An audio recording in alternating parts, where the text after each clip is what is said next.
ଶାଶୁ ବୋଉ କଣ କରୁଛ କି? ବରା ଖାଉଛୁ? ହଁ ତୁ କରିଥିଲୁ?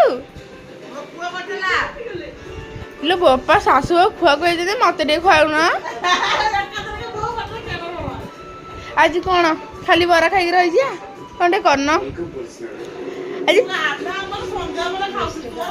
ମାମା ଆଜି ପେଟିସ୍ କର ମାନେ ଫୋନରେ ଦେଖିକି ଆଇଲି। ମୁଁ ଜେଜେଙ୍କୁ କହିଦେଇଛି ପନିର କି ଛତୁ ଆଣିବେ ହେରି କରିବେ ଖାଇବା।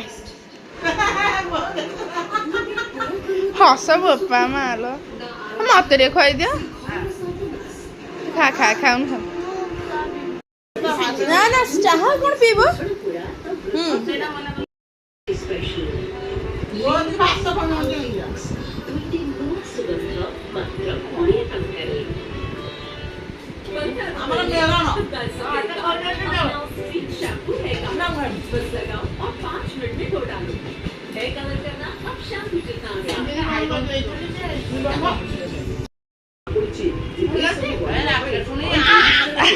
ସମସ୍ତେ ମେଳଣ କରିକି ଖାଉଛେ ଏଠି ବରା ବରା ସରିଗଲେ ତାଟିଏ ଆଉ ନା